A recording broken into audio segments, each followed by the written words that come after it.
Defender Firoz এই অতি মানবীয় সেভটা না দিলে নির্ঘাত গোল খেয়ে বসত গোপালপুর। অভিজ্ঞ গোলকিপার সুমন দারুণ সব আক্রমণ রুখে দিয়ে আগলে রেখেছেন গোপালপুরের গোলবার। আক্রমণ পাল্টা আক্রমণের খেলায় এই পেনাল্টিটাই শেষ পর্যন্ত ম্যাচের ফল করে দিয়েছিল। আক্রমণ পাল্টা আক্রমণে দুই দলের খেলা যখন চরম উত্তাপ, ঠিক তখনই বৃষ্টি নামে মাঠে।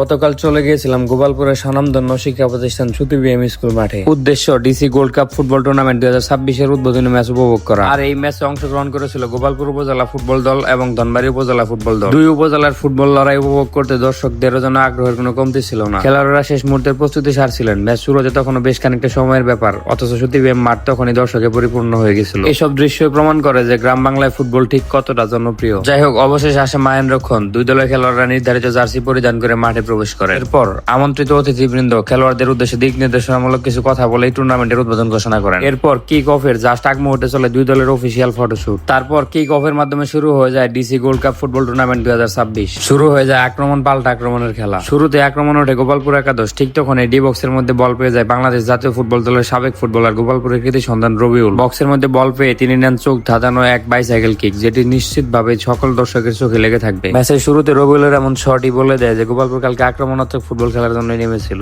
তবে ছেড়ে কথা বলেনি ধনবাড়ী একাদশও। আক্রমণ পাল্টা আক্রমণে চলতে থাকে খেলা, তবে গোলের দেখা যেন পাচ্ছিল না কোনো দলই। দুই দলের গোল শূন্য ড্রতে শেষ হয়ে যায় প্রথমার্ধের খেলা। অর্থাৎ প্রথমার্ধ শেষে স্কোর লাইন ছিল এমন: গোপালপুর 0, ধনবাড়ী 0। দ্বিতীয়ার্ধে শুরু থেকে যেন গোলের জন্য মরিয়া হয়ে ওঠে দুই দলই। সেট পিস কিংবা আক্রমণ কোনো কিছুতে লাভ হইতেছিল না, গোলের দেখা পাচ্ছিল না কেউ। এর মধ্যে মারাত্মকভাবে ভুল করে বসেন ধনবাড়ির এক ডিফেন্ডার। বক্সের মধ্যে গোপালপুরের এক খেলোয়াড়কে অবৈধভাবে বাধা প্রদান করেন। ফলে পেনাল্টি থেকে গোল করার দারুণ এক সুযোগ পেয়ে যায় গোপালপুর একাদশ। পেনাল্টি থেকে গোল পেয়ে 1-0 গোলের লিড পেয়ে যায় গোপালপুর উপজেলা একাদশ। গোল হজম করে আরো বেশি আক্রমণাত্মক ফুটবল খেলা শুরু করে ধনবাড়ী উপজেলা একাদশ। তবে একের পর এক দারুণ সব আক্রমণ করে গোলের দেখা পাচ্ছিলেন না তারা। গোপালপুরের গোলকিপার সুমন এবং ডিফেন্ডার ফিরোজের বাধা অতিক্রম করতে পারেনি ধনবাড়ির কোনো আক্রমণ। ঠিক এভাবেই ধনবাড়ির খেলোয়াড়দের করা দারুণ সব আক্রমণ রুখে দিয়েছেন এই দুই ফুটবলার। খেলার একবারে শেষ ভাগে নেমে আসে বৃষ্টি, তবে বৃষ্টিপাত উপেক্ষা করে চলতে থাকে দুই দলের খেলা। শেষ পর্যন্ত আর কোনো দল গোলের দেখা পায়নি। ফলে ধনবাড়ির বিপক্ষে 1-0 গোলের জয় নিয়ে মাঠ ছাড়েন গোপালপুরের ফুটবলাররা।